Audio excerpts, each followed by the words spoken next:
All right, folks. Thanks for tuning in again. I'm Dave, and this is my little channel here about Tulsi Gabbard. I'm just doing what my heart has told me and where my heart and my brain have led me here. I was told, given kind of a nice compliment about not being tribal in my approach to this, and I'm not. I just come at this from a common sense perspective. I've been upfront that I'm kind of center right. I voted for Trump. I'm off the train. A lot of people, there are people I know who were on the train up until the Syria bombing because we hadn't heard a presidential candidate talk about less intervention and actually then win the White House. So that was unusual. But that's gone. I mean, it's out the window. And yeah, that was the most important issue for me. It was one of them. And watching this guy on CNN behind me here, his name is Josh Rogan, and he works for the Washington Post. And he's smarter than you and I. He is more informed, especially when it comes to Syria. He knows exactly what happened on the ground because intelligence agencies told him. Think of that. Tulsi Gabbard has called out the CIA for doing covert operations and basically doing false flag operations. And nobody, by the way, nobody comes back to Tulsi and says, well, no, that didn't happen. Well, that's not true. Well, how do you know that? No, they don't contest that part. The only thing that they're upset about is the anti-war rhetoric. And it really gets under the skin of these people. They look at it as naive, pie in the sky. You know, were all the Vietnam War protesters, were those folks bad people? They were cast that way for quite some time, and I bought into it because Vietnam, I was too young to really understand the Vietnam War. But these guys would come back and they were called baby killers and so forth, and real nasty stuff. They were drafted into a war that I'm sure most of them did not want to serve in.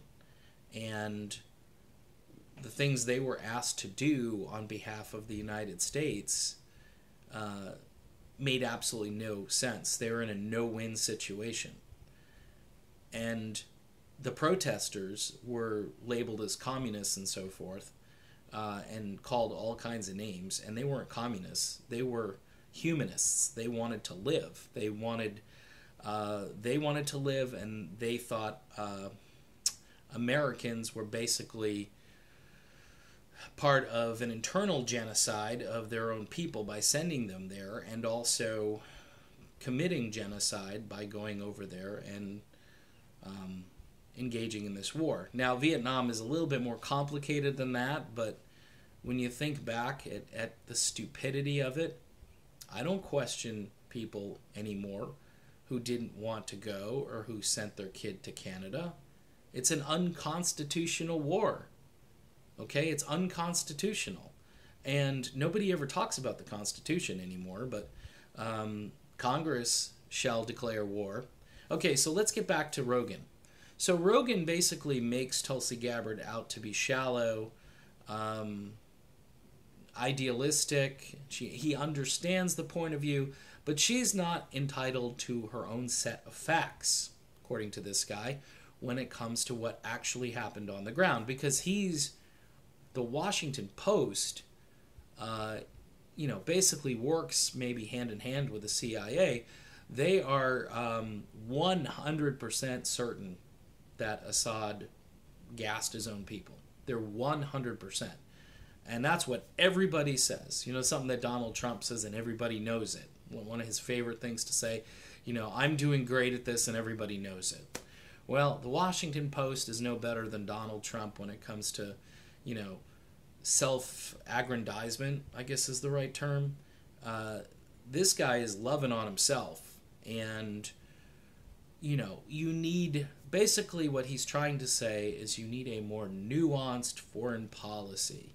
You really need to understand, how regime change can be beneficial, or how the United States is a force for good around the world, And we need to continue to get involved where, of course, our vital national interests have absolutely no meaning when it comes to fighting most foreign wars that are regime change in nature. Unless, of course, we want to help our economy out by taking the oil, like in Venezuela. By the way, I think it was Bolton or somebody said that we're just going to go take the oil, probably Pompeo, one of those arrogant guys. And it feeds into all of the old stereotypes. War for oil. It is. I hate to not, because I used to believe that was just a goofy slogan. But it's not anymore. It's a war for oil. In Syria, I'm not sure what it's a war for. What is it that we need in Syria? There's probably got to be something. They have oil too? Look, the bottom line through all this is Tulsi Gabbard has a really uphill battle with this message. I saw what they did to Ron Paul. If you remember Ron Paul, and Tulsi Gabbard is a younger, sharper, more telegenic, more photogenic, more of a better speaker, isn't a whiny speaker like Ron Paul was.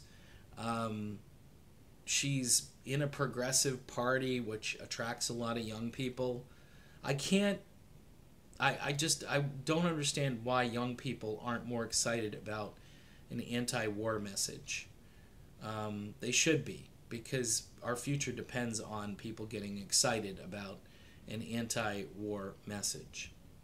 All right, I'm done with this. The CNN clip is rather painful to watch, but Joe Rogan, CNN, and Tulsi Gabbard, she's just very naive and doesn't understand the nuance of foreign policy.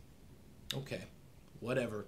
Hasn't worked, folks. It hasn't worked, and we're going to suffer more unless we get this under control. All right, see you soon.